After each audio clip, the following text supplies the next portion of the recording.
Morning world, and welcome to a rather windy Wednesday, 5th of October.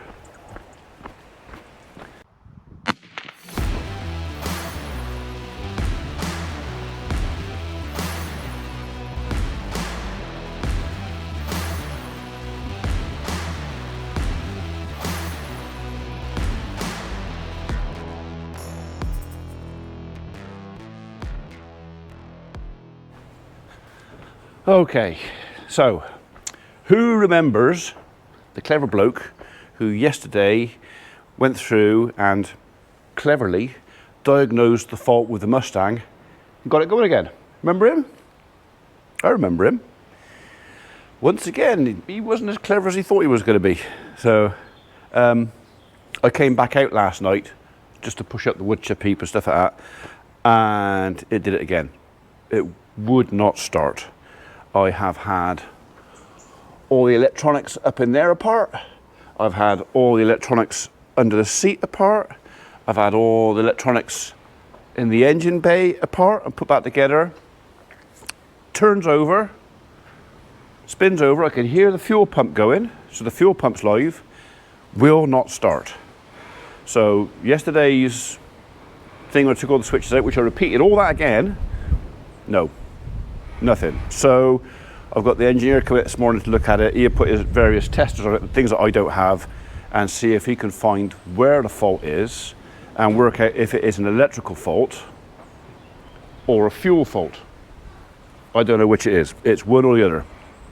So anyway, it's caused me a problem because I've got to take a bale over from my young cattle and I can't load it with that.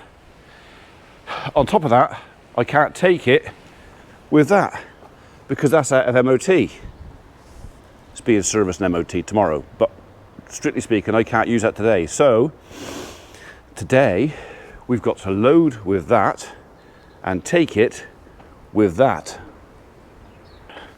Oh, there you go. Good girl. As you can imagine, this is less than an ideal scenario, but at least I do have an option 2. Biscuit, come on, up out the way. Good girl.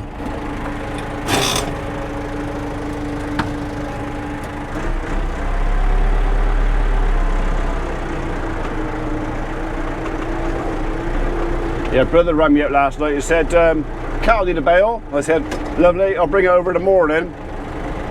Of course, then the skid steer wouldn't start, and I was thinking, okay, I will bring it over in the morning, just not like I wanted to. Don't hit that, and don't hit that.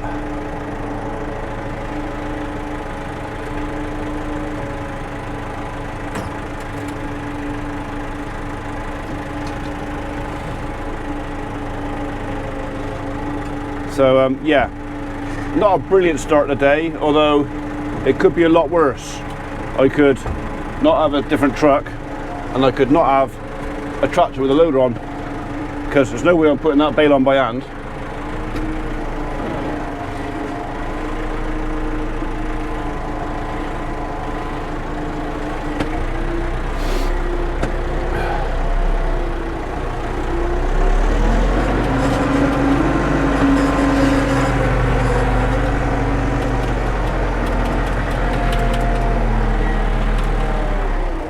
So a lot of you said to me the other day when I was about loading fertilizer, when it comes, why don't I use this tractor? And I said, well, do you know what? If I'm honest, I hadn't thought about it. I probably could load it with this tractor. It's just slow. That's all it is. I just don't think of this as a loader tractor because it's so slow. Right, well, we're going to go and take that over, and then we'll come back. I've got to get the bucket, which is on top of the shed roof over there, off, and the forks. Partially because I'm probably going to need the bucket today if we can't get the skid steer going, and also because we've got a new cabin coming Friday, day after tomorrow. That's when it's booked anyway, and I won't be able to get it off there once that's in there. So yeah, that needs to be shifted.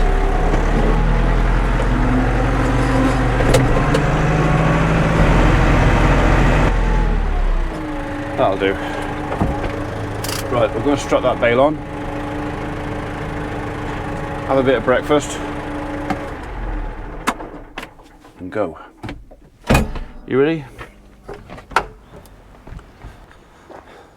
Don't need that bit. Okay. Straps are in the house. We'll take him back up round. I ain't got to walk so far to come back down then. Biscuit, come on. Psst. Come on. In here where I can see you. Good girl.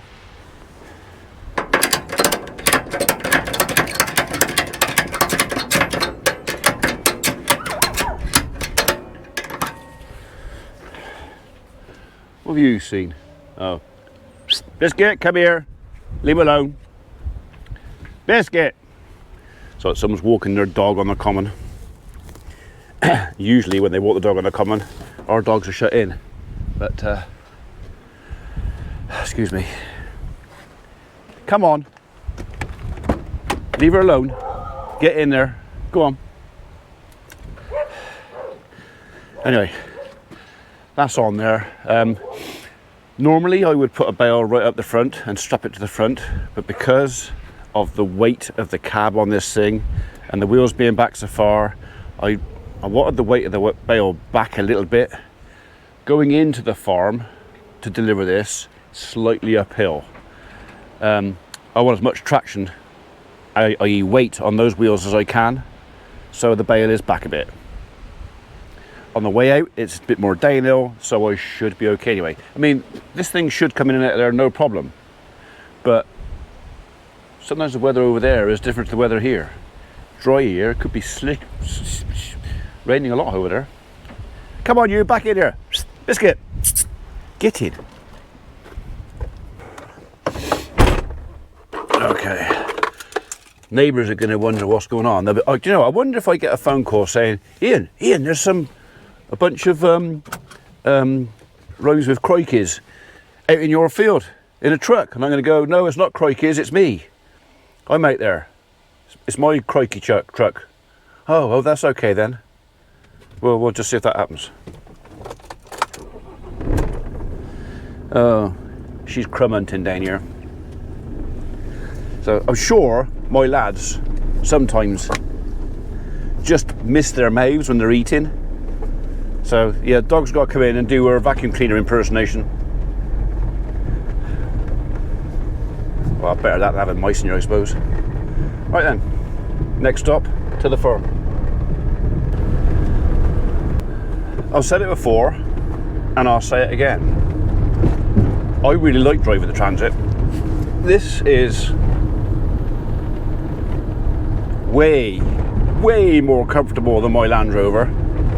And in a lot of ways, more capable than my Land Rover. For a start, I can carry 1, 2, 3, 6 people in here. My Land Rover 2.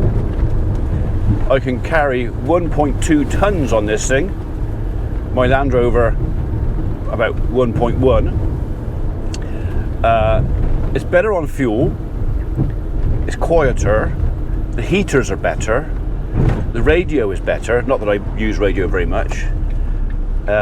Seating position is better.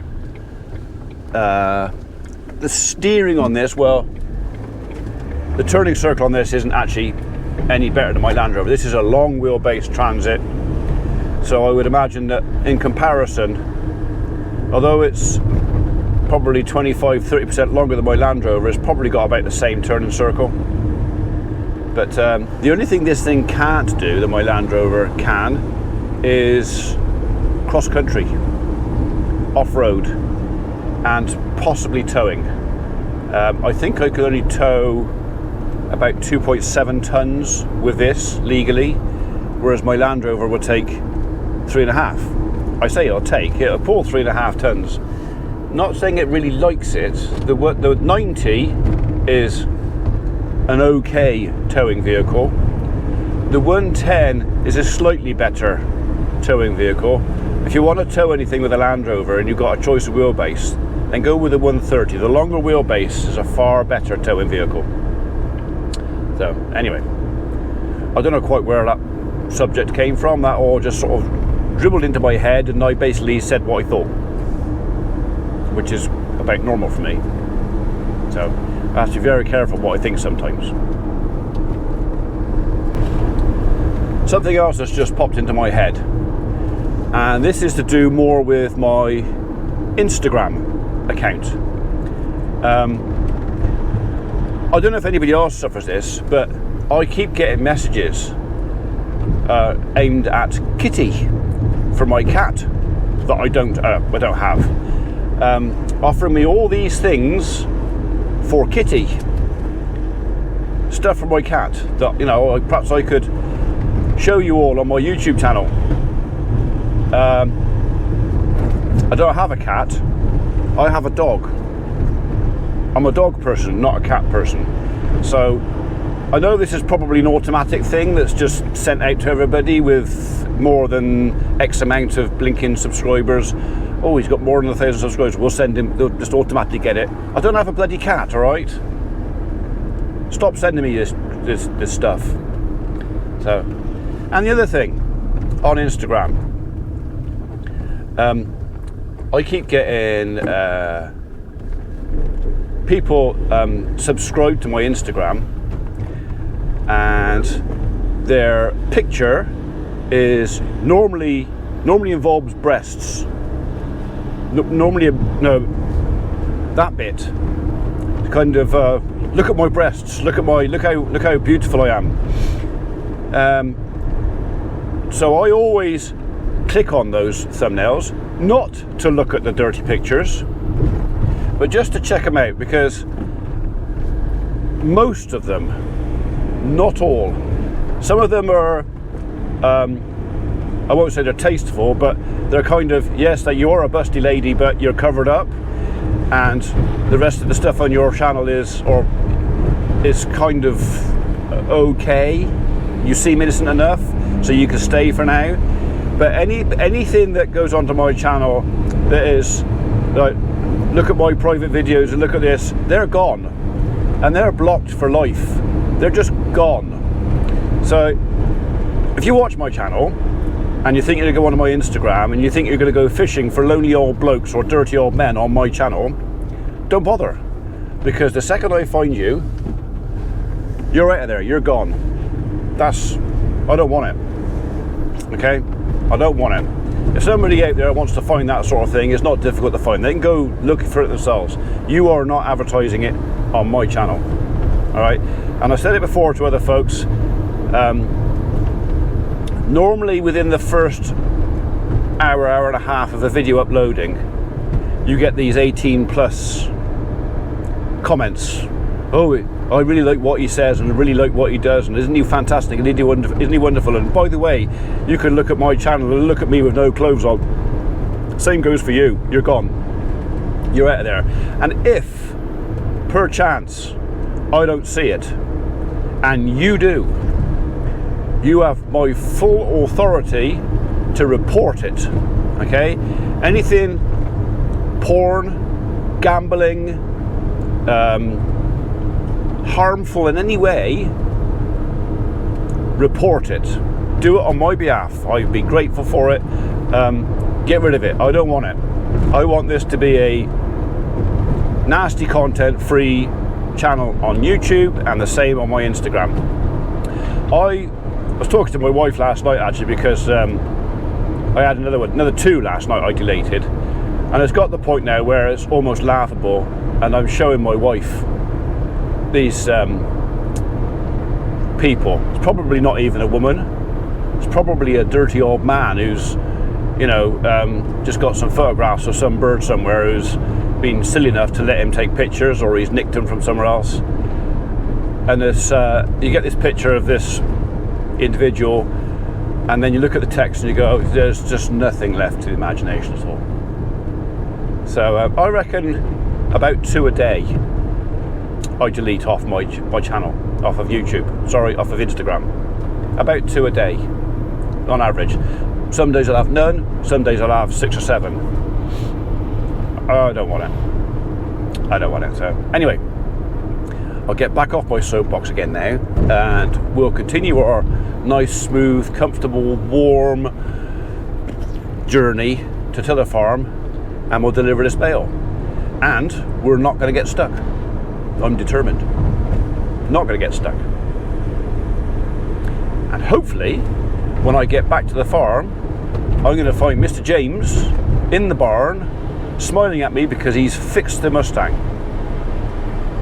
He hadn't come yet. I messaged him last night and said, could you come and fix the Mustang, please? I thought I'd done it, but obviously I need somebody smarter than me to come and fix it. And he said, I'll call in tomorrow. So sometime today, Neil's come in, and I'm hoping he is going to fix the skid steer. Skid steer. If you've been following me for a while, you'll know that the Mustang has started letting me down a little bit. Now, I'm pretty sure that this is a fairly simple thing. I'm pretty sure this is just a micro switch or dirty fuel. There's no reason why it should be dirty fuel, because I keep the thing indoors, I keep the tank filled up. I don't fill it up out of a barrel. It's fueled up and directly out of the tank. There's no reason for dirty fuel in there. But I have noticed in the last couple of weeks that if I turn fast or if I wheelie the machine, it cuts out. So that does kind of, in a way, if that's messing with the levels in the fuel filter. The fuel filter is full of water or gunk. Is that what it is? I'm kind of hoping that he's going to come out, put a new fuel filter on it, bleed it through, and it's going to go sweet as a nut. And that's what it was. But, and here's the but, and it's not something I really want to do right now. I've already contacted George at Cotswold Farm Machinery, because they are JCB specialists as well, not just Case, JCB. And we always said that if I was ever going to change my skid steer, I would, mainly because of my age, and I'm not going to get any younger, I would change from a machine that you have to climb over the bucket to get into the cab to a side entry machine. And that's just so I don't break my bloody neck getting in and out of it, or ankle or wrist or anything else. So there is a chance that we may be trying out some handling machines. If this is the way we're going to go, new tractors out the window. I mean, it's already put on the back burner because of the costs of fertilizers and other things, other commitments I have. But if I have to change my skid steer, yeah, new tractor's going to be out the window. I'm just going to have to settle with what I've got. Nothing wrong with what I've got, but I'm just going to have to live with the little bits and do without doing the things I wanted to do extra, because in some ways the skid steer is way more important. So we use that for not just the farm, but also for the tree company as well. So yeah, it's looking like our focus may be now off of a new or even second-hand tractor and onto either a skid steer or a small telehandler. We'll see. Can't have anything big, it's got to be small. So yeah, anyway, George is on the case. We will look at JCB. I might look also at Manitou. Manitou do a couple of small handlers. Merlot do some small handlers. I doubt very much we'll be able to justify a brand new one. They're just worth so much money. But we'll still look at them. So yeah. So I spoke to George. I'll speak to Marley up at TH White's because they do Manitou.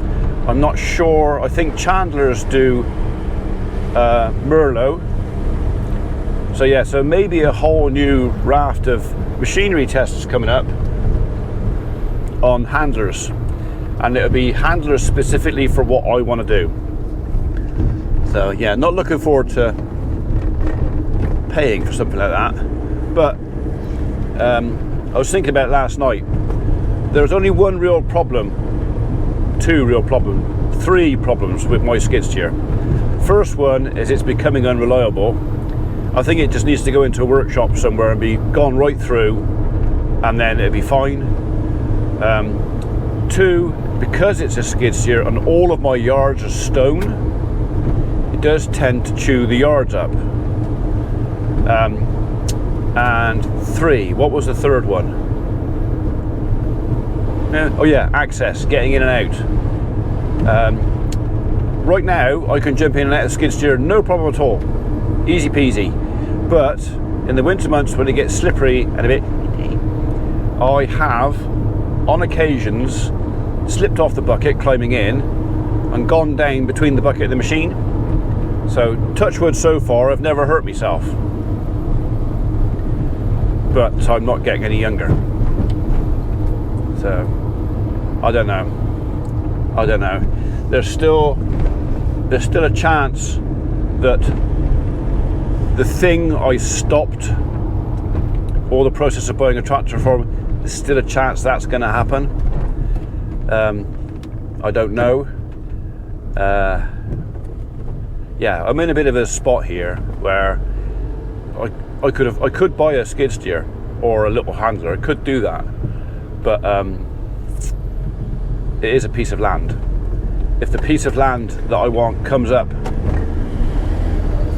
I might shoot myself in the foot financially to buy that, and I'd still have the land over the skid steer. What to do?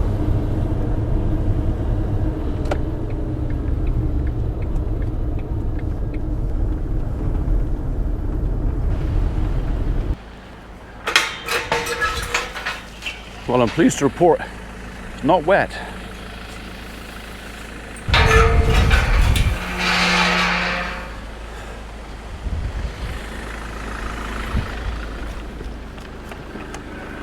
Oh, no, you don't. Go on. Go on. Get out of it. Go on.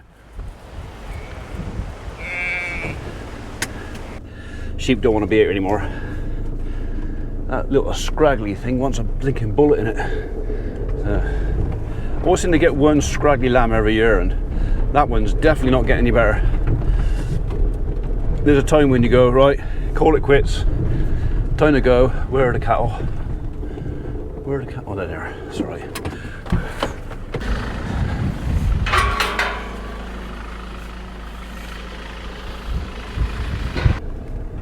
It's a pain having to open and close all these blinking gates, but that's the price of having sheep. Well, here you go. We've been spotted. Ooh, breakfast. Come on, out the way, out the way, out the way. Move it, out the way. There you go. Right, we'll go gently across here because this does not have the chassis of a Land Rover.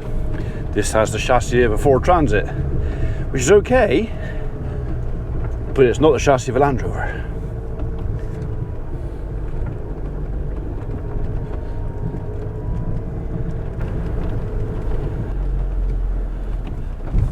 Now you have to get it the way.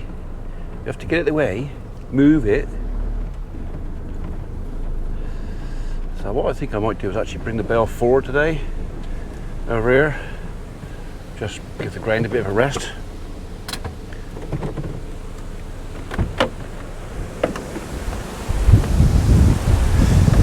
Yeah, that's windy.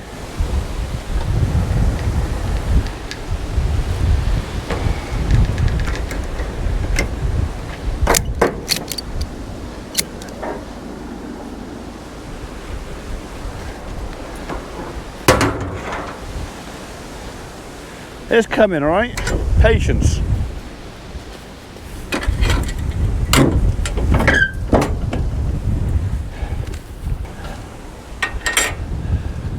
All right, stand back.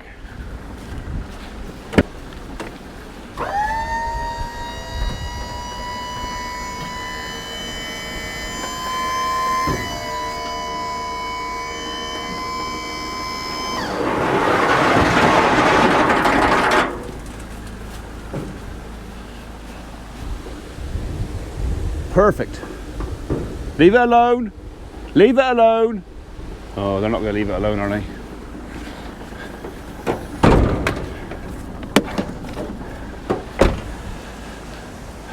No, you can't eat that.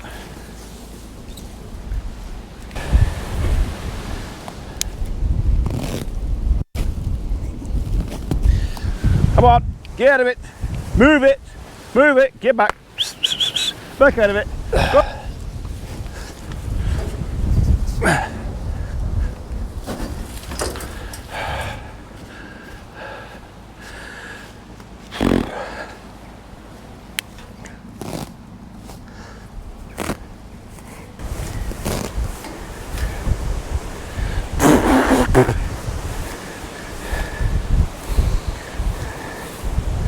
There you go.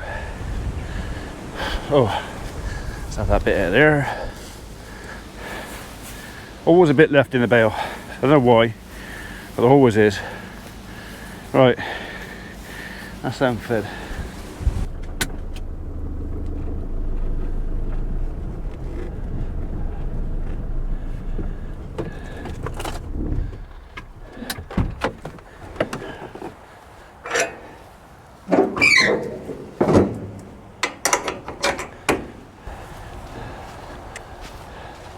Yummy. Right, you've still got a little bit of muck around your tail, but not much, and your flanks are clean. So the hay certainly seems to have dried. Where are you going? He says, "Oh, for a gallop." Hey, where you go? You going? You're going to stand on that side of the fence because you can be brave over there. Is that what it is? Yes, yes, you're scary. But I'm hungry, and now I'm confused. How did I get out here? Anyway, as I was saying, there's a little bit of waste from this bale. Ever so many people saying, "Oh, you know, too much waste in ring feeders." Well, there's always going to be a certain amount of waste in ring feeders. That's just the nature of the beast. Someone else, I can't remember who it was, suggested that maybe I split bales into two and put them in two feeders. I think you probably watched Funky Farmer doing that with square bales. That's okay with square bales, it's not too difficult. But splitting a round bale to reduce waste, you'll probably end up producing more waste. So while it's in a tight bundle like that, they actually waste, I think, less. So yeah, no, I'm not going to split bales. I'm going to do it just the way I've always done it, because that's the way it suits me. But they look happy enough, and while it's dry, they're only getting through, so I guess about a bale and a half a week at the moment, so it's not terrible. They still got a bite out here. The grass is still growing, all right, not very fast, and there's probably not much goodness in it, but go on, back round, go on.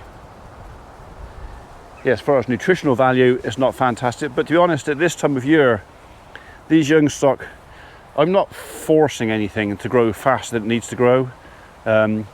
These are growing fast enough to make me happy. These are, this is this year's calves. All right, so to a lot of you dairy farmers, this is a 4-month-old calf, or you know, but for a Dexter, these are 9-month-old calves. And for a Dexter, they're about spot on.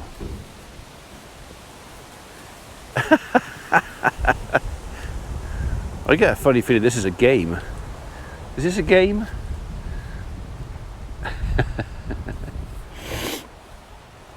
Right. Oh yes. Yeah, oh, yeah. Yeah, the GI. Happens to me sometimes as well. Alright, mush. Yeah, happy, happy, happy. Nice heifer. That'll make a nice cow, that will. There you go. Right, well, I'm hoping we're going to go clear on our TB test in about 2 weeks' time ish. So, and if that is the fact, the case, then some of these will be up for sale. So if anybody wants some nice young Dexters to get started with on their own little small holding, I may have some. I may be able to help you out. I may even have some in-calf heifers for sale. Not number 60, 160, she's staying. But yeah, it's quite likely if someone's got a bit of ground and enough feed and some shelter and all the paperwork they need, I may have some in-calf heifers as well. So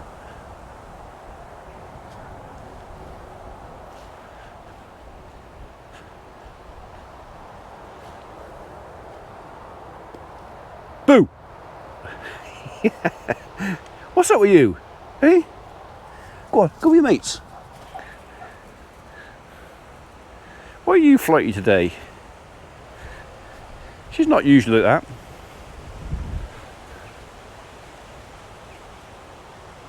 Something spooked her. It wasn't me. Right, okay. They're all here. They're all happy. She's having a queer day. But yeah, everybody else is quite contented, I think. If I didn't know any better, I'd say Reg has been disking.